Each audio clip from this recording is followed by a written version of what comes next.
हाय, आज है drawing class का डे 1 जिसमें मैं बात करने वाला हूँ बेसिक स्केचिंग के ऊपर। तो मैं ये एक सीरीज स्टार्ट करने वाला हूँ जिसमें मैं आपको सिखाऊंगा बेसिक स्केचिंग से लेकर एडवांस ड्राइंग, जो कि बिल्कुल फ्री है। और अगर आप स्क्रैच से सीखना चाहते हैं या आपने कभी पेंसिल को होल्ड भी नहीं किया है तो आप इस सीरीज को देख सकते हो और सीख सकते हो और अपनी ड्राइंग स्किल्स को इम्प्रूव कर सकते हो। तो सबसे पहले जानते हैं बेसिक स्केचिंग क्यों जरूरी है। तो मैं आपको इसे एक एग्जाम्पल के थ्रू समझाता हूँ। जैसे कि हमने एक बिल्डिंग खड़ी करनी है तो उसके लिए हमें नींव की ज़रूरत होती है और वो नींव स्ट्रॉन्ग भी होनी चाहिए। अगर नींव स्ट्रॉन्ग नहीं होगी तो बिल्डिंग गिर जाएगी या बनेगी ही नहीं।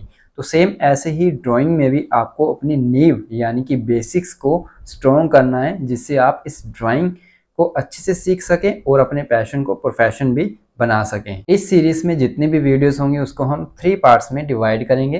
पहले जो हम आज बनाएंगे उसके ऊपर बात करेंगे कि ये हमारे लिए ज़रूरी क्यों है, और सेकंड वो हम वर्क करेंगे, और थर्ड मैं आपको यहाँ पे दूंगा डेली चैलेंज जिससे आपको कंप्लीट करना है। और कंप्लीट करने के बाद आप मुझे डीएम भी कर सकते हो इंस्टा पर, और जो आपने वर्क किया है वो शेयर भी कर सकते हो। तो स्टार्ट करते हैं। बेसिक स्केचिंग का जो फर्स्ट स्टेप है वो है लाइन प्रैक्टिस। तो इसके लिए हमें चाहिए जस्ट ओनली एक स्केच बुक और एक पेंसिल।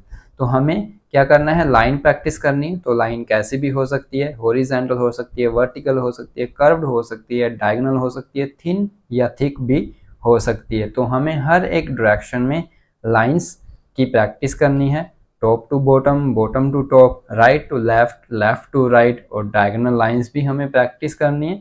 और इसको आपने डेली अपनी आदत में लेकर आना है। तो इसका फ़ायदा क्या है, लाइन प्रैक्टिस का क्या बेनिफिट है अगर आप डेली प्रैक्टिस करते हो। एक तो आपको पेंसिल को यूज़ करना आएगा, अच्छे से पेंसिल को होल्ड करना आएगा, और यहाँ तक कि आप जो भी ऑब्जेक्ट या करैक्टर बनाना चाहते हो आप उसे एक लाइनिंग फॉर्म में बना सकते हो, जो कि स्केचिंग का फर्स्ट स्टेप है। और आपको जो लाइन प्रैक्टिस करनी है वो डायरेक्ट करनी है। आपको कोई भी डैश लाइन पहले नहीं लगानी है या आपको डॉट नहीं लगाने, जिससे कि आप चाहो कि हमारी लाइन बिल्कुल स्ट्रेट हो। और लाइनिंग के साथ साथ आपको प्रैक्टिस करनी है सर्कलिंग की। तो आपको क्लॉकवाइज और एंटी क्लॉकवाइज सर्कल की प्रैक्टिस करनी है डेली। जब भी आप लाइन ड्रॉ करोगे तो लाइन के साथ साथ आपको सर्कल की भी प्रैक्टिस करनी है। तो ये 2 चीज़ें हैं जो आपको अपनी डेली हैबिट में लेकर आनी है।